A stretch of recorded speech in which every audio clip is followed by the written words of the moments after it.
पैसे की जरूरत है और लोन लेने जा रहे हैं तो जरा समझ जाइए। मार्केट में आजकल कई फ्रॉड ऐप और फेक लेंडर्स एक्टिव हैं जो अट्रैक्टिव ऑफर्स और इंस्टेंट लोन के नाम पर लोगों को ट्रैप करते हैं।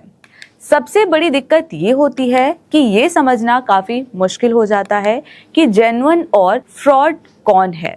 लेकिन अगर आप 5 इंपॉर्टेंट बातों को समझ जाओगे तो आप अपने लिए एक सेफ और स्मार्ट लोन डिसीजन ले सकते हैं। Number 1, maintain a good credit history. आपका क्रेडिट स्कोर या फिर सिविल स्कोर लोन अप्रूवल में सबसे ज्यादा इंपॉर्टेंट फैक्टर होता है। अगर आपका स्कोर 685 प्लस है तो आपको बेटर लोन ऑफर्स मिलते हैं और साथ ही साथ लोअर इंटरेस्ट रेट भी मिलता है। टाइम पर ईएमआई और बिल्स भरते रहो ताकि आपका स्कोर हाई रहे। Number 2, compare interest rate in the market. हमेशा अलग अलग बैंक और एनबीएफसी से इंटरेस्ट रेट कंपेयर करते रहिए।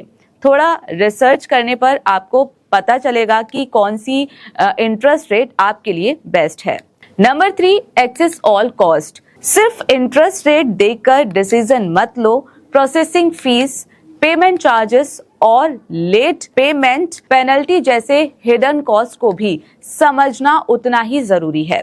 ये ऑल ओवर कॉस्ट पर बड़ा इफेक्ट डालता है। Number 4, consider your needs and choose the right amount. Loan उतना ही लो जितना कि एक्चुअल में आपको जरूरत है। एक्स्ट्रा लोन लेने से रीपेमेंट प्रेशर बढ़ जाता है और अननेसेसरी इंटरेस्ट लगता है। Number 5, evaluate your ability to repay the loan. अपनी मंथली इनकम और एक्सपेंस को देखते हुए ईएमआई फिक्स करो। आपकी ईएमआई आपकी इनकम के 40% से ज्यादा नहीं होनी चाहिए। इससे रीपेमेंट स्मूथ रहेगा और फाइनेंशियल स्ट्रेस नहीं होगा। और सबसे इम्पोर्टेंट, आप हेल्प ले सकते हैं डायरेक्ट क्रेडिट की, क्योंकि डायरेक्ट क्रेडिट आपको ट्रस्टेड आरबीआई अप्रूव्ड लेंडर से कनेक्ट करता है, जिससे आप बिना किसी रिस्क के लोन ले सकते हैं। यहाँ no hidden charges, quick approval और सिक्योर वेरिफिकेशन सिस्टम मिलता है। ये प्लेटफॉर्म आपको एंड टू एंड सपोर्ट देता है। सबसे बड़ी बात, ये प्लेटफॉर्म सिर्फ जेन्युइन लेंडर के साथ ही काम करता है, जिससे आपको मिलता है फास्ट, फेयर और रिलायबल लोन एक्सपीरियंस। तो अब लोन लो स्मार्टली डायरेक्ट क्रेडिट के साथ।